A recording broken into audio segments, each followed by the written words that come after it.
children really do have something to sing about. It's due to the hard work, flair and positive thinking of their school and surrounding community. After an Ofsted inspection flagged up lack of space as a concern, Llanlivery Community Primary in Cornwall realised it must do something to improve conditions for its reception and Key Stage 1 pupils.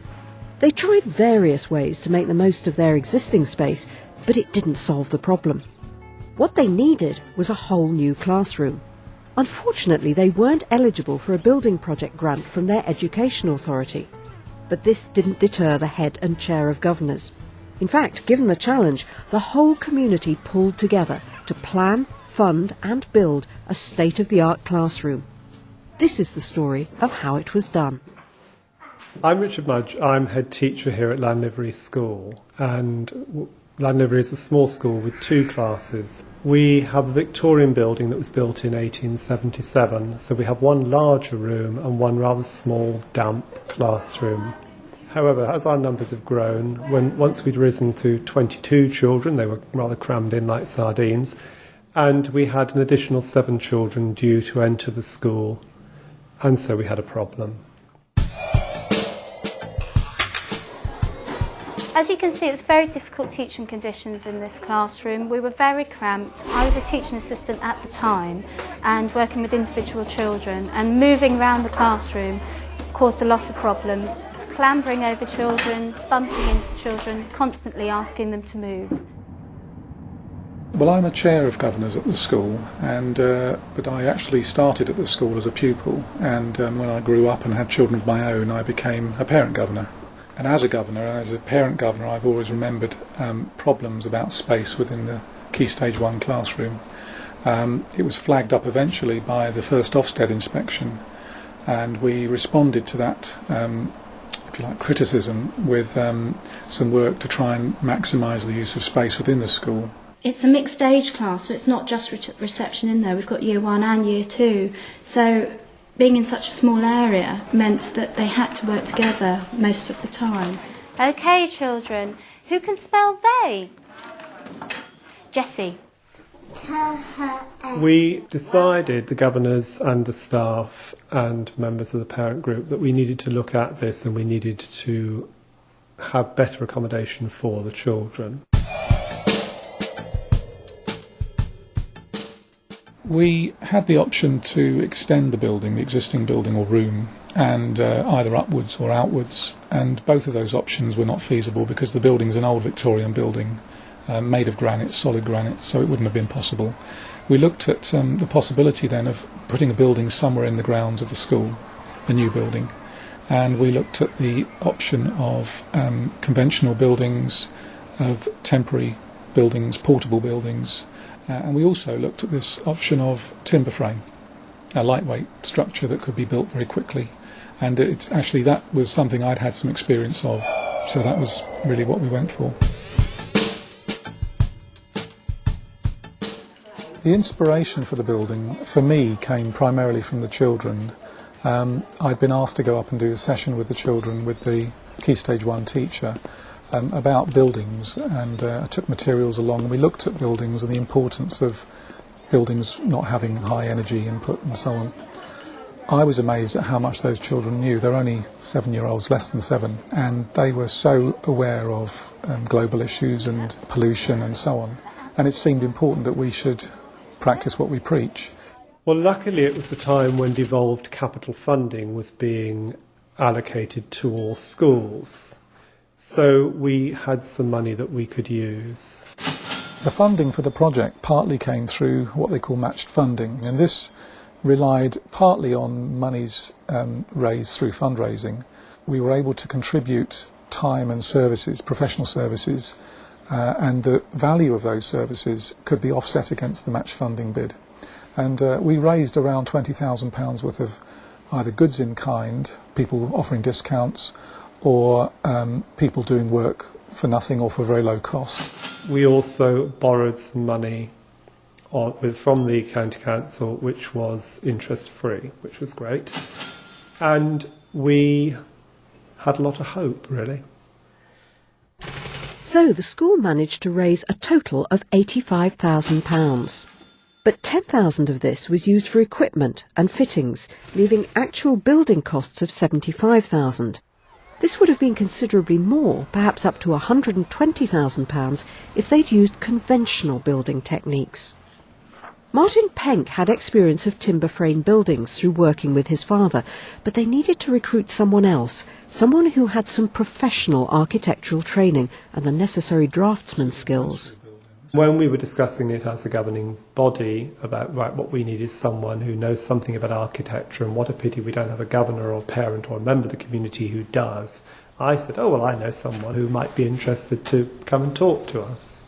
And that really is how the relationship with Nathan started.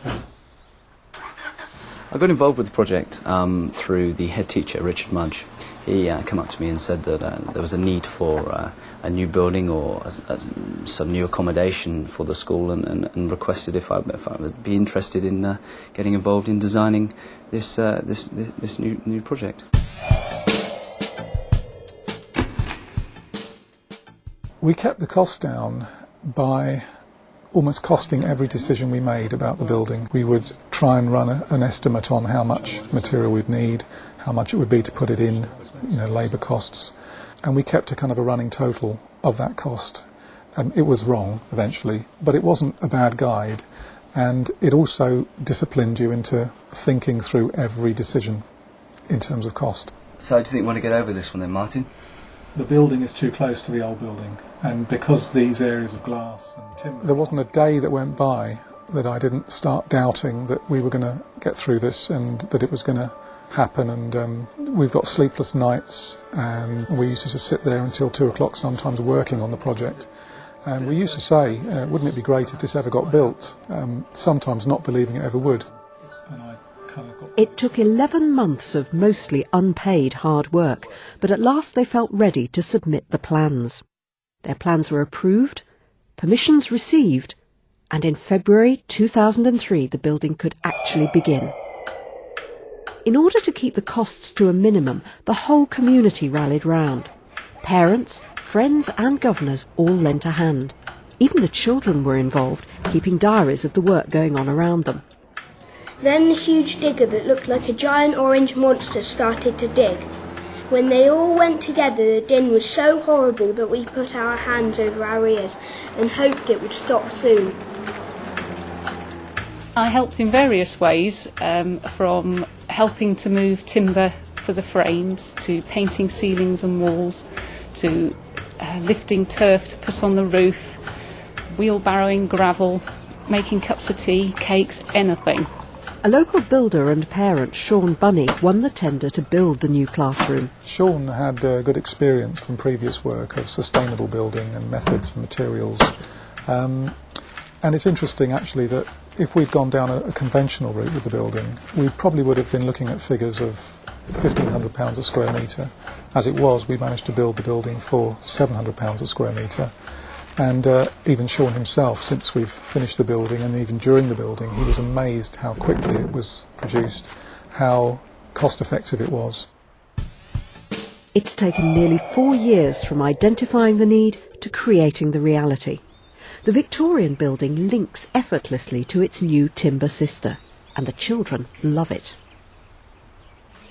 I like the new classroom because you can actually walk around without bumping into tables. I like the cedar roof. It looks cool because it's lighter and there's more windows. You can have more games out because you can have them on the tables and on the floor. The children really enjoyed the space in this classroom and having room to move and being able to get up out of their seats just to come and speak to either myself or another member of staff or another child, and not having to keep the noise down. They also really enjoy the decking, and during wet play times they can go out there. They don't have to be restricted to their own classroom all the time. They quite like having their own cloakroom. We had to share with the juniors before, and they do enjoy having their own space. That I think they feel quite special. I think for me, one of the very strong aspects of having built this building is that we have used, as much as possible, a degree of sustainability. We've used local materials, we've used local people, we have considered natural materials, that are not going to be damaging to the environment. The original decision was to use a green roof and plant grass, and we had all kinds of discussions about this from a health and safety angle and maintenance angle. Very interesting governors' meetings where we were thinking about having goats grazing on the roof and guinea pigs, and then we were talking about the buzzards eating the guinea pigs, and so we kind of thought we'll go for something that needs less maintenance. And the product sedum is now widely used for roofs. Sedum is a small succulent, small plant, and it's very tolerant of varying conditions. So if it gets dry, it doesn't matter, it survives. If it gets wet, it drains okay. The icing on the cake has been that this distinctive timber frame classroom has won the building equivalent of an Oscar. The Llanliveri team won the Royal Institute of Chartered Surveyors 2004 Sustainability Award.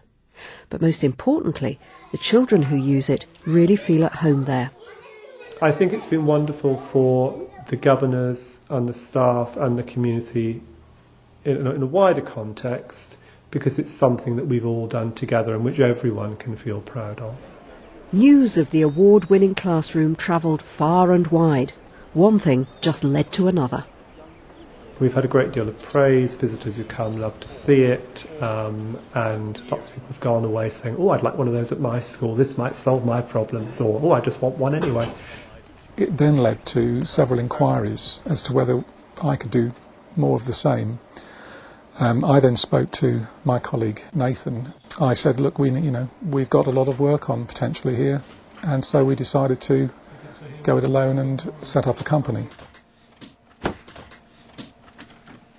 Now that the hard work and building are over, just what were the most challenging aspects of going it alone? The hardest thing, I think, is having the conviction, maintaining the conviction that you can do it. We didn't exactly have a great deal of support from the county. And for that, I don't think that was a criticism of them. I don't think they were very anxious themselves that we were spending money, and the people that were spending the money and the people that were making the decisions had very little experience. So I can understand their anxiety, but at the same time, when they're wondering why you're doing it and ask you questions that you can't answer, it starts to rattle your own confidence. So that's probably the hardest element, is to try to retain that conviction that you can do it.